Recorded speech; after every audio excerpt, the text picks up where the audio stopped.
Hey everyone, Will here. So for today's video, we are going to be analyzing the era of good feelings. That means we're going to be going over all aspects of this time frame, including the events leading up to this time frame, the events during this time frame, and the events at the end of this time frame. So without further ado, let's begin. So the era of good feelings was the national mood in the United States following the War of 1812. The era of good feelings lasted between the years of 1815 and 1825.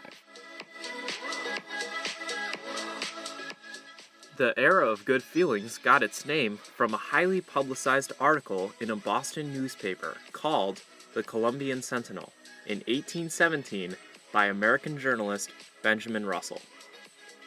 The era was a time in which the U.S. people were feeling, well, good. Feelings of increased nationalism and love of country filled the streets during this time, primarily due to Americans' victory over the British in the War of 1812. A sense of triumph overcame the strong political divide between the Federalists and Democratic Republicans. A big reason for the end of this political divide was the collapse of the Federalist Party. This collapse happened directly after the iconic Hartford Convention.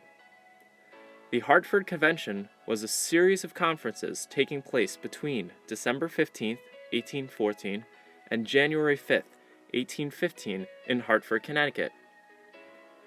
During these conferences, the Federalist Party aired their grievances with a number of U.S. policies, including the Three-Fifths Compromise, the Louisiana Purchase, the Embargo of 1807, and finally, the War of 1812.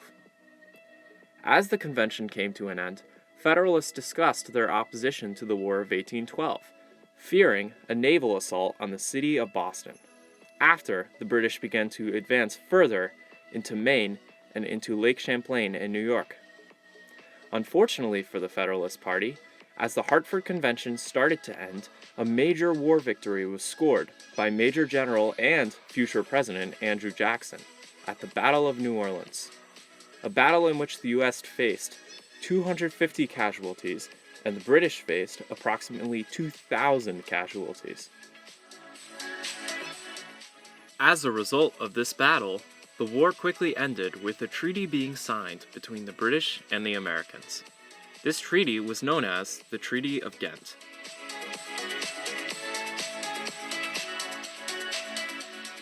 During this time, nationalism spiked within the country, and the Federalist Party's effort to end the war, alongside their efforts to amend the Constitution and get economic compensation for their losses during the war, led to their party's ultimate demise.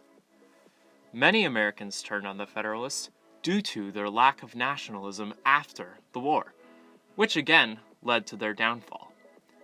As a result of this, the country was once again united behind a now virtually unopposed Democratic-Republican Party, which ironically began to support many Federalist ideas, such as fostering a strong centralized government. At the same time, there was also a lot of individual economic prosperity in the country at this time, partly due to Henry Clay's American systems. Henry Clay's American systems included tariffs to defend and support American industry, a national bank to stimulate commerce, and federal subsidies for roads, canals, and other structures to enhance the economic strength in the country. Now at this time, there were also many people who saw signs of problems ahead. With tariffs being put in place by Henry Clay's American systems, many farmers in the South rebelled against the Democratic Republicans, leading to future conflict in the 1820s and 1830s. At the same time, the establishment of the Second Bank of the United States caused a lot of concern as well. One of the greatest problems that arose during this time, however, was the Panic of 1819. The Panic of 1819 was the first major peacetime financial crisis faced by the United States. During the panic, banks throughout the country fell, and mortgages became foreclosed. This, in effect, forced people to abandon their homes and their farms. As prices began to slip in the marketplace, agriculture and manufacturing slipped as well, leading to high levels of unemployment all throughout the country. It wasn't until 1824 that the economy began to stabilize itself again. This all led to a massive distrust in the Bank of the United States of America. This, however, wasn't the biggest trouble of this time frame, with that title belonging to slavery. Many in the North and South began to heavily debate the issue of slavery, thus leading to the passage of the Missouri Compromise. The Missouri Compromise consisted of three main points.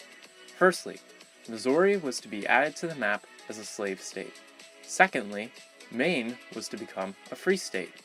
Finally, a 3630 line was planned to be used in the future for determining which states from the Louisiana Purchase would be slave states, and which states would be free states.